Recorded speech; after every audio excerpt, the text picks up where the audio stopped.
세상에 떠도는 기묘한 괴담들. 첫 번째 이야기, 경기도 이천의 군부대 근처에서 실제로 겪었던 실화괴담. 저는 군복무를 경기도 이천에 있는 부대에서 했습니다. 육군 소속의 헬기들을 운용하고 지휘하는 곳이죠. 그 부대에는 준이, 그러니까 일종의 기술직 직업군인 장교들이 많이 계셨습니다. 하사관들과 달리 계급이 올라가지 않고 연차에 따라서 호봉만 올라가는 직업군인들로서 제가 있던 부대에서 헬기 조종사들은 대부분 준이들이셨습니다. 부대장급들은 관사라는 집이 부대 안에 있기도 했지만 중이들은 부대 근처에 자기 집으로 출퇴근을 하셨고 대부분 군부대들이 그렇듯이 제가 복무했던 곳도 민간인 거주 지역에서 꽤 멀었기 때문에 준이들은 크든 작든 자기 차를 몰고 다니셨습니다. 그분들 중에서 제가 행정병으로 군 복무했던 허준이라는 나이 지긋한 분이 계셨는데 퇴근할 때 눈이 내리는 걸 몹시 싫어하셨습니다. 물론 눈이 내리면 길도 미끄럽고 위험해서 운전하는 사람들은 보통 싫어하지만 그분은 싫어하는 정도가 좀 유별나서 눈이 내리면 조퇴에 가깝게 어두워지기 전에 퇴근하려고 서두르시거나 또는 아예 남의 차를 얻어 타고 들어가려고 애쓰실 정도셨죠. 무슨 사연이 있을까 생각했었는데 언젠가 회식 때 듣게 되었습니다. 그분께서 눈 내리는 밤에는 운전을 하지 않게 된 이유를. 경기도 이천은 나름대로 꽤 번화한 지방도시이지만 한편으로는 서울과는 아무래도 조금 차이가 있어서 대중교통이 서울만큼 다양하고 편리하지는 못하기도 했습니다. 특히 길이 약간 외진 곳은 대중교통을 이용하기가 더욱 힘들어서 군인들만이 아니라 민간인들도 종종 잘 모르는 차를 얻어 타고 또 태워주기도 했었습니다. 요즘도 그렇게 인심이 좋은지는 잘 모르겠습니다만 그러니까 90년대 초반이니 지금으로부터 오래전 일입니다. 12월의 어느 겨울날 오후 늦게부터 갑자기 하얀 눈이 펄펄 내리기 시작했답니다. 스노우 타이어도 안 끼워놨는데 하고 허준이님은 걱정하시면서 조심조심 운전해서 부대를 빠져나와 차를 몰아서 댁으로 돌아가고 계셨답니다. 부대에서 조금 벗어난 한적한 차도변에서 위아래 전부 검은 옷을 입은 남녀 한 커플이 차도변에서 눈을 맞고 서 있더랍니다. 버스를 기다리나 보구나. 눈이 이렇게 많이 내리는데 딱하게 생각하신 허준이님은 차를 세우면서 물었답니다. 어디까지 가세요? 이천시까지 가시면 태워드릴까요?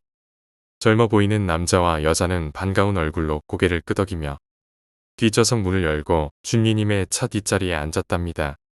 아마 젊은 부부처럼 보였고 추운데 눈을 맞아서인지 안색이 창백해 보이기는 했지만 평범한 인상이었답니다. 워낙 한적한 곳인데다가 눈까지 펄펄 내려서인지 도로에는 오는 차도 가는 차도 다른 차들은 전혀 보이지 않았다고 합니다. 부부가 탄 뒤에 차를 다시 출발시키면서 어쩐지 오싹해지는 한기를 느끼셨답니다. 하지만 부부가 타느라고 차문을 잠깐 열었던 탓이라고 생각하셨고 날씨가 많이 춥죠? 하고 뒤에 앉은 부부에게 큰 소리로 말을 걸었답니다. 그러자 얘 상당히 춥네요. 하는 남자 목소리가 바로 옆에서 들려서 깜짝 놀라셨답니다. 분명히 뒷문을 열고 뒷좌석에 탔던 부부 중 남자가 어느새 조수석에 앉아 있었던 겁니다. 언제 앞자리에 왔나? 하면서 힐끔 뒤를 돌아보니 여자는 잠자는 듯 눈을 감고 조용히 뒷좌석에 앉아 있었답니다. 그리고 머리 위에 백미러 거울을 보는 순간 다시 한번 놀라서 펄쩍 뛸 뻔하셨답니다. 거울에 텅 빈 뒷좌석만 보이고 여자의 모습이 전혀 비치지 않고 있었던 것입니다. 이게 어떻게 된 거야? 생각하면서 옆에 앉은 남자를 힐끔 쳐다보니 창백한 얼굴로 무표정하게 앞을 보고 앉아있는 남자도 어쩐지 산 사람이 아닌 것처럼 느껴졌답니다. 무엇보다도 히터를 빵빵하게 틀었음에도 불구하고 몸이 저절로 덜덜 떨리기 시작할 정도로 오싹한 한기가 점점 심해져 갔습니다. 한 번 더 힐끔 백미러를 보니 거울에는 여전히 텅 빈 뒷좌석만 비치고 뒷좌석에 앉아있는 여자의 모습은 비치지 않고 있었습니다. 내가 귀신을 태웠구나. 그제야 상황을 깨닫고 겁이 덜컥 났지만 주위에는 논밭만 있고 사람이 아무도 없었답니다. 벌벌 떨면서 아무데나 불 켜진 주유소라도 눈에 띄면 그리로 차를 몰고 들어가서 뛰어내려 도망칠 생각으로 열심히 차를 몰았지만 그날따라 눈이 내려서 다들 문을 닫았는지 주유소 하나 눈에 띄지 않았답니다. 한참 귀신이다. 귀신하고 벌벌 떨면서 눈 내리는 밤길을 계속 운전해 가셨답니다. 그러던 중 저 멀리 이천시에 환한 불빛이 보이기 시작했답니다. 거의 다 왔다. 조금만 더 가면 산다. 생각하고 엑셀 페달을 더 밟아서 속도를 내려고 할 때 고맙습니다. 하는 남자 목소리가 옆자리 조수석에서 들렸답니다. 깜짝 놀라면서 옆을 바라보니 조수석에 타고 있던 남자가 어느새 없어져 있었답니다. 놀라서 뒷좌석을 돌아보니 뒷좌석에 앉아있던 여자도 어느새 없어져서 차 안에는 혼자만 남아 있었답니다. 물론 눈이 내려서 그렇게 빨리 몰지는 못하고 있었지만 차를 모는 속도도 전혀 늦춰주지 않았고 차문을 열고 닫는 소리도 전혀 들리지 않았답니다. 벌벌 떨면서 겨우 집까지 차를 몰고 가서 그대로 이불을 펴고 끙끙 앓아누우셨답니다. 그 뒤로 며칠간은 또 귀신을 만날까 무서워서 밤에는 운전을 할 수가 없을 정도였고 다행히 그 뒤로 다시는 그 젊은 귀신 부부와 마주친 적은 없었지만 눈 내리는 밤에는 도저히 운전할 엄두가 안 나셨답니다. 검은 옷을 입은 귀신 부부가 언제 또 차에 올라탈지 모르니 말씀입니다. 두 번째 이야기, 혼자 남은 집에서 벌어진 일. 다른 식구들은 아침 일찍 외출하고 집에는 저 혼자 있었습니다. 컴퓨터를 켜고 큰 언니가 부탁한 작업을 하고 있었는데 현관문이 철컥거리는 소리가 나는 겁니다. 처음엔 엄마가 돌아오신 줄 알았습니다. 철컥거리다가 벨을 누르기에 안전 후크를 잠궈뒀다고 생각하고 문을 열어드리기 위해 거실로 나갔습니다. 그런데 문득 눈에 들어온 두어폰의 화면. 화면 속의 인물은 엄마가 아니었습니다. 아저씨인지 아줌마인지도 애매모호한 어떤 사람이 문 앞을 서성거리고 있었습니다. 그래서 누구세요? 라고 물었습니다. 상대는 답이 없었습니다. 그래서 다시 유심히 화면을 살폈는데 이상한 점은 그 사람의 다른 부분. 약간 곱슬거리는 떡진 머리카락이나 빨간 패딩 점퍼. 이런 건 선명하게 눈에 잘 들어오는데 얼굴 부분만은 모자이크 처리를 했거나 안개가 낀 것처럼 흐리게 보였습니다. 순간 온몸에 소름이 쫙 끼쳤습니다. 이미 집안에 누군가가 있단 인기척을 낸 상태였기 때문에 없는 척을 할 수도 없는 거고 너무 무서워서 악을 쓰듯 고래고래 소리를 지르며 누구냐고 물었습니다. 상대는 대답 없이 그저 문손잡이만 열심히 돌렸습니다. 계속 울리는 벨소리와 철컥거리는 현관문. 이상한 사람이 금방이라도 현관문을 열고 들어올 것만 같았습니다. 현관문으로 다가가 떨리는 손으로 문을 더 단단히 잠갔습니다. 그렇게 몇 분을 대치하다가 어느 순간 문 여는 것을 포기했는지 그 사람이 문 옆에 있는 계단으로 가는 것이 보였습니다. 그러나 계단 쪽으로 가는 걸 봤을 뿐 확실히 내려간 걸 본 것도 아니라서 너무 불안했습니다. 그러다 문득 떠오른 사실. 저희 집 현관문은 문 손잡이가 오른쪽에 있고 문과 벨 중간에 불투명 유리가 있어서 벨과 현관문 손잡이가 제법 떨어져 있습니다. 절대로 벨을 누르면서 손잡이를 열 수 없는 구조란 말이죠. 그런데 아까 도어폰에 그 사람이 비치고 있었을 때 현관문 손잡이가 철컥거렸었습니다. 방금 전까지 대치 중이던 것은 사람이 아닌 그 무엇이거나 혹은 2명 이상의 사람이었다는 거죠. 저 때 일을 생각하면 아직도 팔이 미세하게 떨릴 정도로 무섭습니다. 여러분도 집에 혼자 있을 때는 꼭 문단속에 신경 쓰시기 바랍니다. 세 번째 이야기, 창백한 손이 두드리는 문. 제 친구는 2층 집에 살고 있습니다. 친구의 방은 2층에 있는데 2층에 양옆으로 오르내릴 수 있는 계단이 2개 있습니다.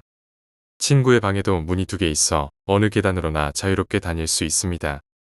그때 한쪽 문에서 똑똑하는 노크 소리가 들렸습니다. 친구는 무의식적으로 문을 열려고 다가가다가 집에 자신 말고는 아무도 없다는 것을 깨닫고 손을 멈췄습니다. 심지어 문은 잠기지도 않은 상태였지만 문 밖에 누군가는 계속해서 문을 두드리고 있었습니다. 갑자기 무서워진 친구는 살금살금 다른 쪽 문으로 가서 문을 열고 나갔습니다. 하지만 그 문이 닫히기가 무섭게 이번에는 자신의 방 안에서 똑똑똑 하는 좀 더 빠른 노크 소리가 들렸습니다. 자기가 방금 나온 방에서 말입니다. 친구는 공포에 질려서 계단을 거의 달리듯 빠르게 내려갔습니다. 그런데 이번에는 그녀의 뒤에서 뛰어서 따라오듯 두두두하고 빠른 발소리가 났습니다. 거실로 뛰쳐나온 친구는 일단 보이는 대로 미닫이장에 숨었습니다. 미닫이장에 들어가 조용히 웅크린 채로 숨죽이고 있는데 빠르게 그녀를 따라오던 발소리가 바로 그 친구가 숨어있는 미닫이장 앞에서 딱 멈췄습니다. 친구는 정말로 숨쉬는 소리도 내지 않고 가만히 있었습니다. 그때 쾅 하는 소리와 함께 친구가 있는 쪽에 반대편 문으로 뭔가가 뚫고 들어왔습니다. 그것은 여자의 시체처럼 하얗고 창백한 손이었는데 기묘하게도 무엇을 쥐려는 듯 힘줄이 서 있었습니다. 그 손이 장 안을 미친 듯이 휘저으며 무언가를 쥐려는 동작을 했습니다. 친구는 소리를 내지 않기 위해 입을 막고 있었는데 그만 히 하고 짧은 소리를 내버렸습니다. 아주 작은 소리였는데도 친구가 그 소리를 내자마자 미친 듯이 휘저어지던 손이 뚝 멎었습니다. 그러더니 이 손은 다시 스르르 빠져나갔습니다. 그런 다음에 손이 나간 그 구멍으로 쾅 하고 여자의 머리가 들어왔습니다. 친구는 바로 이 순간 잠에서 깼습니다. 잠에서 깼을 때 온몸에 땀이 흠뻑 젖어 있었습니다. 그 여자의 얼굴은 정말 죽은 사람처럼 기묘하게 일그러진 기이한 형상이었는데 휘둥그렇게 뜬 시뻘겋고 붉은 눈과 거의 귀까지 찢어지다시피 한 미소가 계속 생각나서 친구는 한동안 일어나지 못했습니다. 그 미닫이장은 원래 거실에 있던 붙박이 가구였는데 친구가 그 미닫이장을 너무나 두려워했지만 붙박이라 뜯어내기가 곤란한 상황이었습니다. 결국 문만 뜯어서 이불장으로 사용하기로 했다고 들었습니다. 하지만 친구는 아직도 그 미닫이장 가까이 가면 뒤를 따라오는 발소리가 들리는 것 같아 무섭다고 합니다. 네 번째 이야기, 하이랜드 파크의 예언된 만남. 1998년 즈음인가. 대학교 3학년 때지 싶은데 길거리에서 한두 살 정도 나이가 적어 보이는 한 여자애가 갑자기 말을 걸었다. 그녀의 말인즉슨 그녀의 꿈속에서 나를 몇 번이나 만난 적이 있고 꿈속에서는 꽤 친해졌다고 했다. 꿈에 나오는 사람이 실제로도 있다니 깜짝 놀랍고 너무 기뻐서 이렇게 말을 건다고 했다. 나는 이게 무슨 해괴한 장난인가 싶기도 하고 그때 서서히 유행하던 무슨 종교단체의 포교 수법이나 뭔 사기가 아닌가 싶어서 도망치려고 했다. 그런데 그녀는 무슨 밴드를 하고 있었고 공연 리허설을 하는 날이라고 해서 구경하러 한번 오라고 하기에 나는 찾아가서 연습하는 모습을 봤다. 그러다가 권유에 따라 공연도 몇 번 구경을 갔는데 그 이후로 갑자기 그녀가 접근하기 시작해서 번호도 가르쳐주지 않았는데 집에 전화를 걸어오거나 대학 강의실이나 학과로 찾아오기도 했다. 너무 지나친 행동 아닌가 싶어서 불러놓고 차분히 따졌더니 그녀는 미안하다고 했고 그 이후로 그런 행동은 없어졌다. 그리고 점차 그녀와 만나는 기회도 없어졌고 그녀와는 멀어져서 연락도 끊어지게 되었다. 그런 그녀가 다시 떠오르게 된 계기는 10년이 넘게 흐른 바로 지난주 일요일. 아내가 학창시절 자신의 앨범을 보기 시작하더니 얘는 누구고 여기는 어디라는 등의 이야기를 하면서 나에게 소개해주고 있었다. 사진 중에는 하이랜드 파크인지 뭔지 하는 곳에서 찍은 사진이 몇 장 있었는데 대학 1학년 때 동아리 사람들과 함께 갔을 때 찍은 사진이라고 했다. 그 중에 한 장에 아내와 아내의 친구의 사진 뒤에 배경에 있는 많은 사람 중에 단 한 명의 사람이 정확히 정면을 응시하고 있었다. 놀랍게도 그 얼굴은 다름 아닌 옛 그녀였다. 아내가 말했다. 우리가 사진 찍으려고 하는 딱 그때 뒤에 지나가던 사람들 중에 이 여자가 갑자기 획 돌아보기에 그대로 이렇게 이 사람은 꼭 일부러 찍은 것처럼 그대로 찍혔어. 좀 무서운 표정 아닌가? 그리고 나서 사진을 넘기는데 나는 마치 시간의 저편에서 그때 그녀가 나를 정면으로 쳐다보는 듯해서 잠시 아무 말도 하지 못하고 그저 멍하기만 했다. 다섯 번째 이야기, 동물원에서 만난 눈 없는 사람들의 비밀. 초등학교 2학년 때 모리미즈 씨는 언니와 근처의 동물원에 놀러 갔다. 그 동물원은 우에노 동물원 같이 큰 것이 아니고 그저 개인이 운영하는 작은 것이었다. 문도 꽤 낡아 색이 발에 있고 있는 동물도 토끼와 닭뿐이었다. 그 동물원은 초등학교에 있는 사육사가 커진 정도의 규모였다고 한다. 두 사람은 1시간 정도 동물원 안을 돌아다녔지만 가장 큰 동물이라고 해봐야 말 정도였다. 별로 재미없어. 돌아갈까? 손을 맞잡고 돌아가려고 하는데 문득 언니가 토끼 우리 뒤편을 들여다봤다.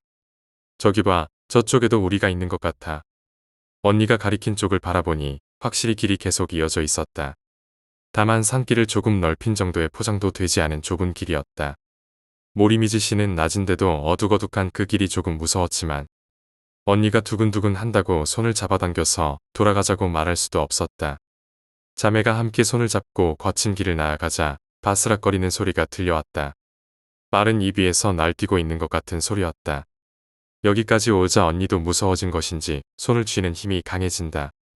그렇지만 두 사람 모두 이왕 여기까지 온 이상 끝까지 봐야겠다는 생각이 강에 돌아갈 마음은 들지 않았다. 3분 정도 걸으니 빛이 보였다.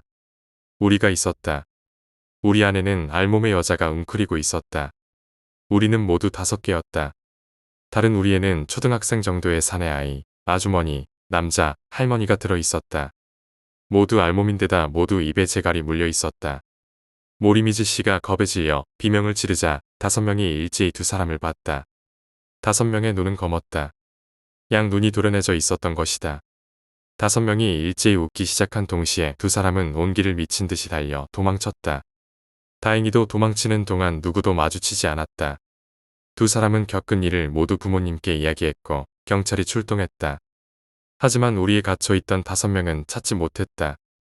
오히려 다른 동물과 관리인까지 누구 하나 찾을 수 없었다고 한다.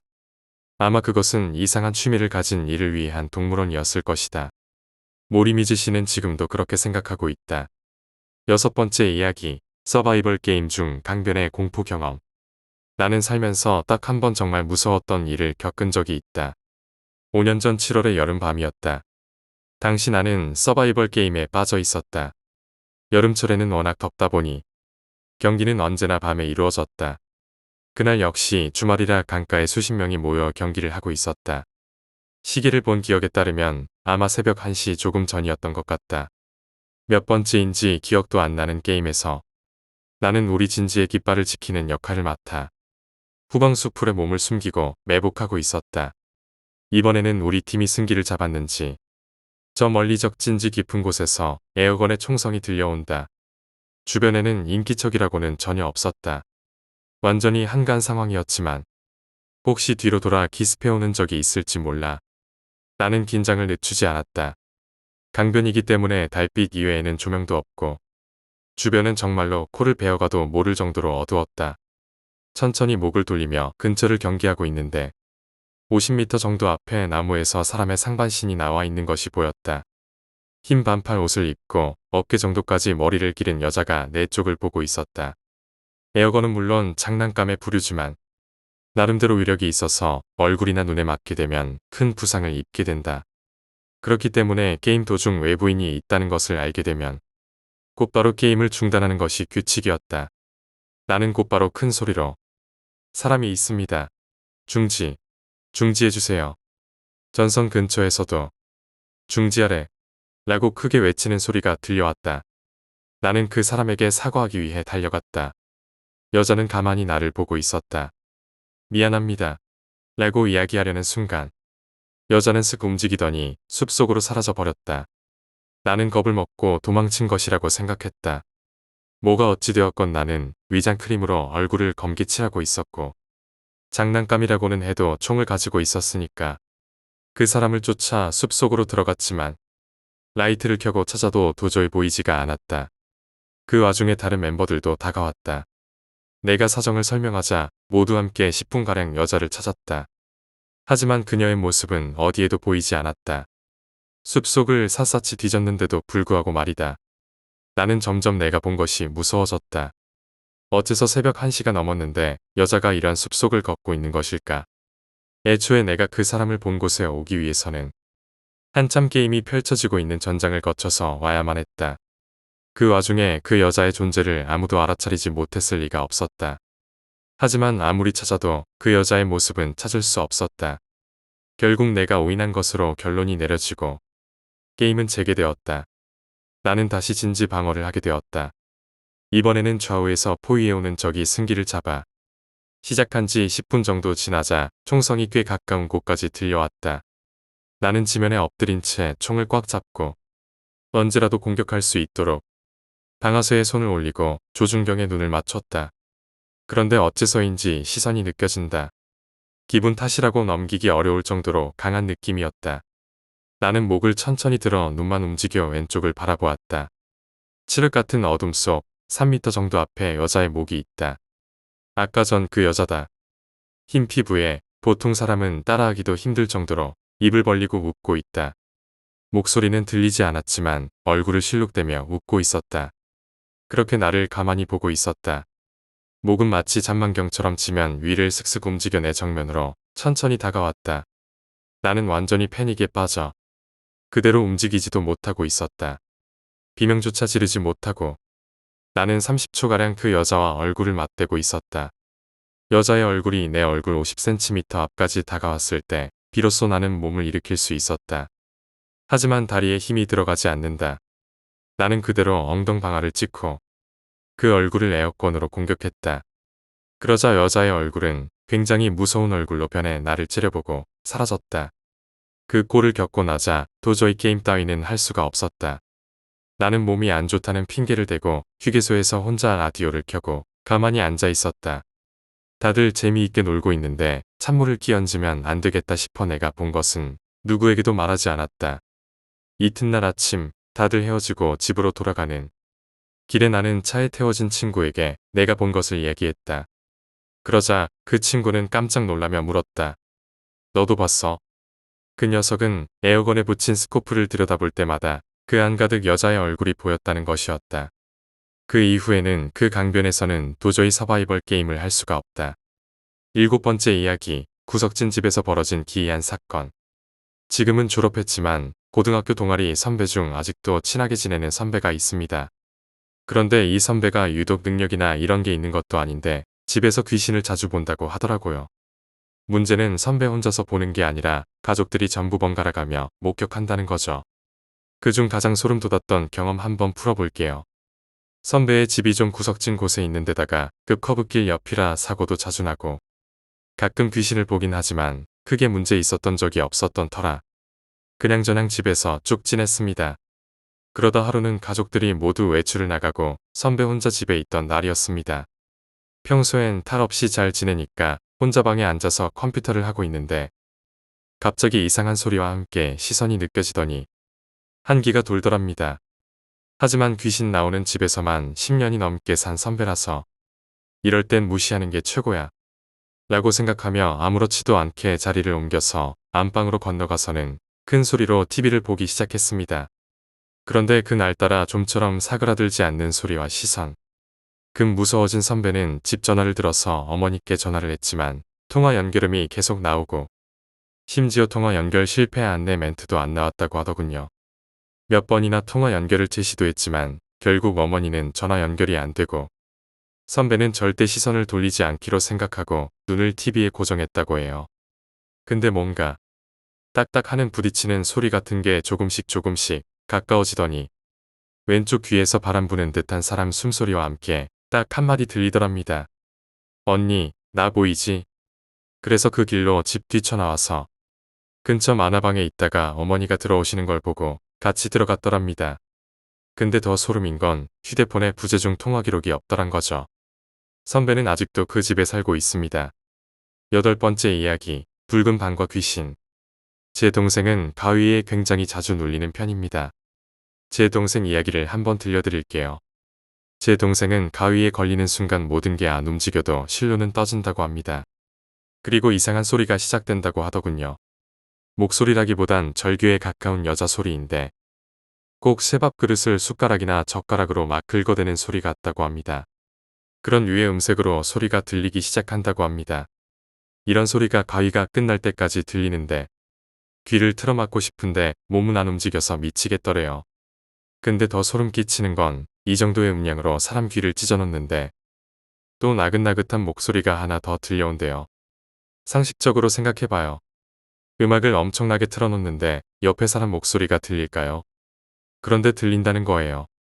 비명소리는 비명소리 나름대로, 나긋한 목소리는 나긋한 목소리대로 귓가에 대고 이야기를 건다는 거예요. 너 뭐해? 뭐 하는 거야? 넌 뭐하지? 이렇게 똑같은 말만 중얼거린대요. 그리고 실눈이 떠지는데 실눈이 떠지면 방 안 전체가 보인대요. 평소엔 내 방과 똑같은데 그날은 방 전체가 배경색이 온통 빨간색으로 도배되어 있더래요. 평소의 가위와는 확실히 다르게 몸도 엄청 묵직한 느낌이었대요. 그리고 이때까지의 그 비명소리들과 나긋한 이야기들 누가 도대체 할까 정말 무서우면서도 인간이란 게 호기심이 너무 강하니까 자꾸 궁금하더래요. 그 사실을 처음 보게 된 날이었대요. 그날이. 한자 공부하다가 몸이 도저히 피곤해서 못 참겠는데 알람을 맞추고 5시쯤에 다시 시작해야지 싶어서 이불이고 뭐고 침대고 뭐고 그냥 바닥에 살짝 누웠대요. 그리고 그대로 잠들었는데 방 안 전체가 붉은색인 거예요. 그리고 몇 초 지나고 시작됐대요. 그 비명 소리가. 약하게 들리다가 점점 가까워지며 평소와 같은 소리가 들리더래요. 그런데 이상한 건 나긋한 목소리가 안 들리더란 거예요. 왜 안 들리나 싶은 그 순간 문득 책상 아래를 봤는데 앉아 있는 거예요. 분명 책상 아래에 의자가 끼어 있었는데 그럼 그 아래엔 공간이 없는 게 당연하잖아요. 근데 버젓하게 그 사이에 귀신이 앉아 있는 거예요. 앉아 있다기보단 쪼그려 앉아 있다 해야 하나. 쪼그려 앉아서 동생을 보며 계속 웃는데 쪼그린 상태에서 다리는 그대로 두고 몸만 앞으로 밀고 나와서 동생 얼굴과 점점 가까워지는 거예요. 그리고는 시작됐대요.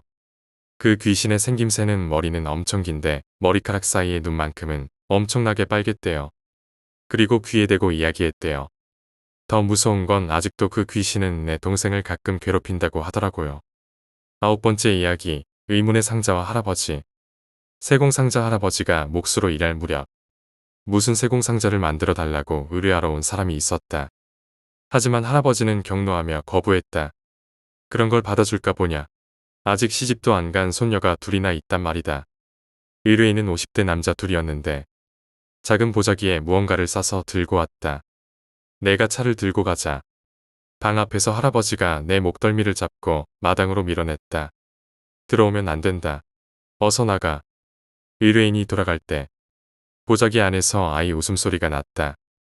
새까만 안개가 보자기를 휘감고 있었다. 할아버지는 곧장 소금을 뿌리고 술을 마셨다. 그리고는 내게도 술을 먹였다. 나는 먹었던 아침 식사를 전부 토하고 말았다. 어머니는 떨면서 나를 병원에 데려갔다. 이 일은 잊으라고 말한 채 할아버지는 95살로 아직 살아계신다. 하지만 그때 이야기를 들으려 해도 이젠 귀도 어둡고 정신도 막지 않으셔서 무리겠지. 아이의 웃음소리는 당장이라도 보자기에서 뛰쳐나올 것 같이 바로 가까이서 들렸다. 어머니에게 물어봐도 상자의 연결고리가 부서져서 새로 만들어 달라는 의뢰였다는 건 말고는 아무 말을 들을 수 없었다. 도대체 그 상자와 웃음소리의 정체는 무엇이었던 걸까? 10번째 이야기, 서울 신혼집의 불가사의한 검은 형체. 저는 작년 5월에 결혼한 새색시입니다. 신혼집 입주하고 나서 겪은 일입니다. 저희 신혼집은 20년가량 된 아파트예요. 그래도 학군이나 교통, 생활 편의시설이 주변에 잘 되어 있고 그 전 주인이 젊은 부부가 살던 집이라서 2년 전 리모델링도 다 해놨기 때문에 조금은 비싼 금액으로 들어왔어요. 저희 양가는 독실한 기독교 집안인데 저와 엄마는 예지몽을 꾸기도 하고 가끔 예언을 내뱉을 때도 있어요. 그럴 때마다 저희는 열심히 기도를 하곤 합니다. 귀신이 저희를 흔들지 못하게 해달라고 말이죠. 그리고 이 일은 신혼집에 입주하고 셋째, 넷째 날 겪은 일입니다. 신혼집에 입주하고 나서부터 괜히 마음이 불안하고 잠도 잘 못 자고 싱숭생숭한 기분 탓에 매일 밤잠을 설쳤습니다. 새벽 5시가 넘어서야 겨우 잠들 수 있었어요. 그리고 그날도 밤잠을 설친 뒤 아침에 신랑을 출근시키고 피곤해서 다시 잠들었습니다. 신혼집에 입주한 지 얼마 안 돼 택배가 자주 오는 터라 초인종 소리를 더 잘 듣기 위해 안방 방문은 조금 열어둔 채로 말이죠. 그렇게 자고 있는데 갑자기 눈이 떠지더니 잠이 확 달아나더라고요. 뭐지? 하고 눈만 뜨고서 침대에 가만히 누워 있었습니다. 근데 검은 형체가 안방 앞을 지나 화장실에 들어갔다가 다시 나가는 거예요. 정말 빠른 속도였지만 확실한 건 사람 형체였습니다. 저는 너무 놀라서 아무 말도 못하고 눈만 감고 누워 있었습니다. 마음속으로는 내가 뭐든 이 집에서 당장 물러가라. 기도를 하고 있었고요. 그러다가 깜빡 잠들었다가 깨어났고 아까의 검은 형체가 생각나서 울먹거리며 신랑에게 전화했습니다. 신랑은 절 달래기 위해 평소보다 일찍 퇴근했어요. 근데 막상 퇴근한 남편을 보니 제가 헛것을 본 것일 수도 있겠다 싶어서 검은 형체에 대해선 아무 말도 안 하기로 했습니다. 입주한 지 얼마 안 된 그것도 신혼집에서 이상한 걸 봤다고 하면 찝찝해할까 봐서요. 그리고 그 다음 날 아침도 저는 신랑을 출근시키고 나서 같은 일을 겪을까봐 아예 이불을 가지고 나와 거실 소파에 앉아 있었어요. 이불을 둘둘 말고 소파에 앉아 있었더니 또 잠이 오길래 1시간만 자자 하며 잠을 청했습니다. 그러다 또 전날과 같은 느낌이 들어 깼습니다. 본능적으로 다시 기도했고 용기 내서 고개를 들었는데 베란다에서 흰옷 자락이 허공으로 사라지고 있었어요. 근데 저는 여기서 공포가 아니라 화가 나더라고요. 너희가 뭔데 날 괴롭히냐. 난 너희에게 지지 않는다. 물러가라. 라며 목소리를 내어 기도했어요. 그리고 조금 진정이 되자 TV를 켜고 엄마에게 전화를 했습니다. 엄마는 전화를 받자마자 엄마가 꾼 꿈 이야기를 하시더라고요. 꿈에선 엄마가 저에게 저희 집에 걸어둘 예쁜 십자가를 사줬는데 제가 그걸 받고 너무 좋아했대요. 근데 그런 제 뒤에 검은 옷과 흰 옷을 입은 사람이 저희 집에서 빠르게 미친 듯이 빙글빙글 돌고 있더랍니다. 엄마는 그 꿈을 꾸고서 저희 집에 교패도 없고 십자가도 안 걸었던 게 생각나서 십자가를 주문했다고 했어요. 아차 싶어서 십자가 하나 주문해 놨으니 내일 중으로 집에 택배가 하나 갈 거야.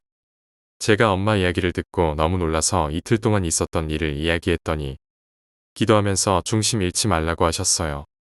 그리고 다음 날 십자가를 받았는데 신기하게도 그 이후로는 이상한 형체도 보이지 않고 밤잠을 설치는 일도 없었습니다. 그리고 이건 여담인데 저희 시어머니도 독실한 기독교 신자시지만 신랑은 선데이 크리스천입니다. 그래서 신랑은 집에 십자가를 두고 기도하고 이런 걸 귀찮아합니다.